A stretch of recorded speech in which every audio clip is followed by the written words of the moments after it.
Dit-il, moi et le Dieu Tout-Puissant, c'est une seule et même chose? Y a-t-il un seul chrétien qui puisse me citer un verset qui dise, moi et le Dieu Tout-Puissant, c'est une seule et même chose? Parmi ce vaste auditoire, y a-t-il un chrétien qui puisse me donner une...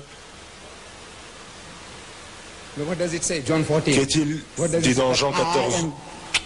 Qu'est-il dit? Pardon. Exact. Non, la référence est incorrecte.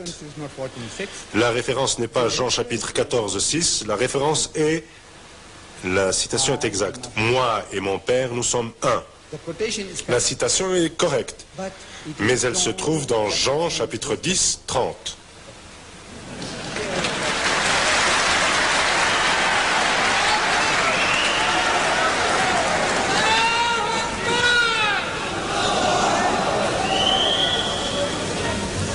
Please, silence, please. S'il vous plaît, s'il vous plaît. Du silence, s'il vous plaît. La référence est Jean chapitre 10, 30. Maintenant, vous savez que si je demande, vous aurez la possibilité de poser des questions, mes chers frères. S'il vous plaît, asseyez-vous.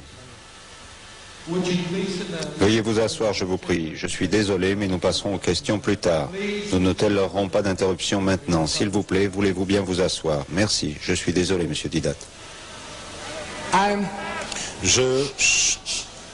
Silence, je vous prie. Je cite de mémoire. Et mon frère Cholos vient juste de confirmer que c'est Jean chapitre 10 verset 30. Maintenant voyons le contexte. Voyez-vous, cela fait maintenant 40 ans que je m'adresse aux gens. Et quand on cite ce verset dans lequel Jésus dit « Moi et mon Père nous sommes un », ce verset existe bien dans la Bible. Vous ne pouvez pas le nier. Ma question est, quel est son contexte? Et croyez-moi, en 40 ans, je n'ai pas rencontré un seul chrétien érudit, pas un seul en 40 ans, qui puisse donner le contexte. Oui, vous pouvez ouvrir le livre, oui, ouvrons le livre, mais aucun en 40 ans d'existence, aucun chrétien digne de ce nom n'a pu me donner le contexte. Vous devez ouvrir ce livre. Si vous ne l'ouvrez pas, vous ne serez jamais capable de donner le contexte. Eh bien, laissez-moi vous donner le contexte. Sachez que le contexte vaut la peine d'étudier le verset 23, lequel dit que Jésus marchait sous le portique de Salomon dans le temple de Jérusalem. Et les Juifs l'entourèrent, ce qui veut dire qu'ils ont fait cercle autour de lui. Et dire, jusqu'à quand tiendras-tu notre esprit en suspens? Si tu es le Christ, dis-le-nous franchement. Ils prétendent qu'il parle avec ambiguïté, qu'il ne fait pas valoir de façon suffisamment claire ses prétentions. C'est leur accusation, une fausse accusation. Parce que nous savons qu'il n'a pas parlé de façon ambiguë. Il a dit ce qu'il prétendait être, le Christ. Il est le Messie. Mais les Juifs cherchaient une querelle. Ils n'aimaient pas ses discours. Le fait qu'il les appelait, vous, génération de vipères, d'hypocrites, génération méchantes et adultères, espèces d'imbéciles, de serpents. Cela vous plairait de vous entendre traiter de la sorte? Et les Juifs n'étaient pas gens à oublier d'aussitôt. Par conséquent, l'ayant trouvé seul, ils l'entourent et brandissent leur poing sous son nez en disant « Et maintenant, dis-nous, pourquoi ne nous dis-tu pas ?» Il lui cherche querelle et par conséquent, il s'échauffe et lui envoie un bon coup pour se soulager. Jésus dit « Je vous l'ai dit, et vous ne croyez pas. Les œuvres que je fais au nom de mon Père rendent témoignage de moi. Mes brebis entendent ma voix, je les connais, et elles me suivent. Je leur donne la vie éternelle, et elles ne périront jamais. Mon Père qui me les a données est plus grand que tout, et personne ne peut les ravir de la main de mon Père. Et personne ne peut les ravir de la main de mon Père. Moi et mon Père, nous sommes un. Là, on voit que lorsqu'un homme a accepté la foi, il reste dans la foi. Moi, en tant que professeur, j'y veille de la même manière que Dieu Tout-Puissant y veille. Dans le but, nous sommes un. Mais les Juifs cherchaient une querelle, et pour l'obtenir, il n'y avait pas à aller très loin, juste à tourner le coin. C'est pourquoi ils prirent de nouveau des pierres pour le lapider. Alors Jésus dit, « Je vous ai fait voir plusieurs bonnes œuvres venant de mon Père, pour laquelle me lapidez-vous » Ils dirent alors, « Ce n'est point pour une bonne œuvre que nous te lapidons, mais pour un blasphème. Parce que bien qu'un homme, tu te fais Dieu, tu es un homme et tu te prétends Dieu. » C'est de nouveau une fausse accusation. La première fausse accusation était qu'il parlait avec ambiguïté. Maintenant, on en a une autre fausse accusation. Tu te prétends Dieu.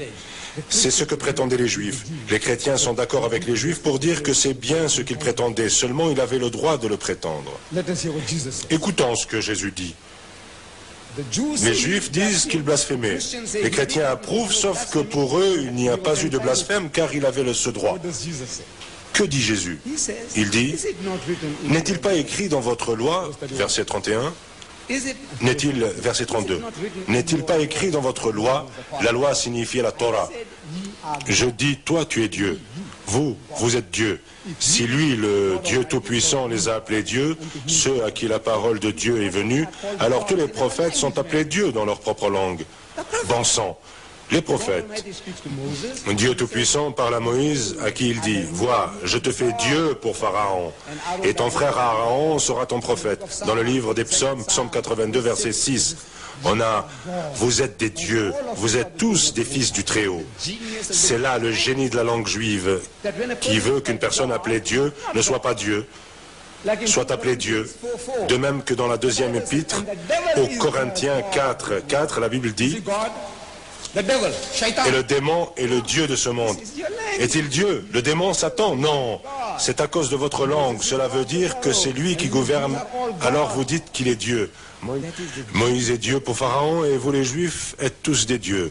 C'est le génie de la langue juive. Là, vous ne pouvez pas dire que cela vient de l'unité. N'est-ce pas écrit dans votre loi que vous êtes des dieux?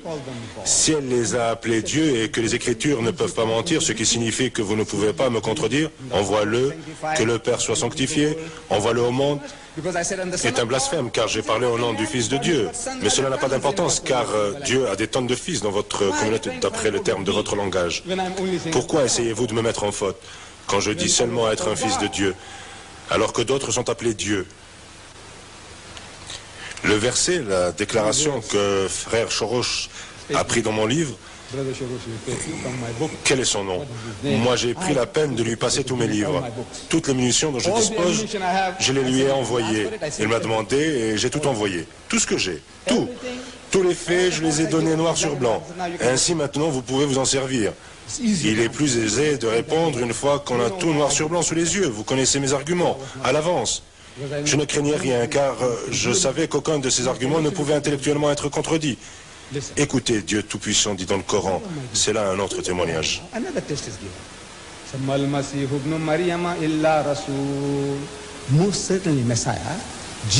Jésus, fils de Marie, n'est rien de plus qu'un apôtre. Nombreux sont les messagers qui ont été pris pour lui. Et sa mère était une femme vertueuse, une femme sainte.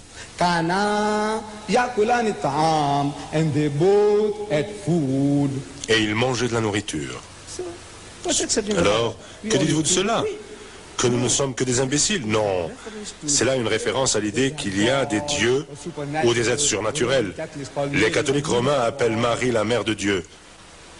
Marie est la mère de Dieu. Jésus est le fils de Dieu.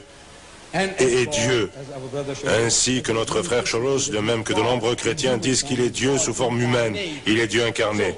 Bon, mais si de telles personnes divines existent, elles achètent de la nourriture. Et donc, si elles prennent de la nourriture, cela veut dire qu'elles obéissent aux lois de la nature. Si vous mangez, il vous faudra chercher un WC, tôt ou tard, ou chercher un buisson ou des rochers. C'est inévitable. Dieu Tout-Puissant ne vous parle pas de toutes ces choses.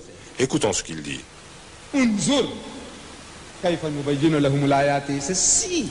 Vous voyez comment nous avons révélé clairement toutes les indications selon lesquelles ils achetaient de la nourriture. Les implications de l'absorption de nourriture. Comme nous vous révélons clairement toutes les autres indications. Regardez encore. Regardez. Écoutez encore. Comme ils ont dévié du chemin, se sont éloignés du vrai chemin, en attribuant à Dieu une nature animale, en disant qu'il est comme un homme. Nous sommes faits à son image. Quelle image? Cette image, c'est une image de singe. Nous sommes en train de glorifier des singes. Certains ressemblent à des chimpanzés, d'autres à des babouins, d'autres encore à autre chose. Vous savez, à des gorilles. Nous tous, nous sommes en train de glorifier des singes. Est-ce là l'image dont parle Dieu? Et les chrétiens disent oui. Les chrétiens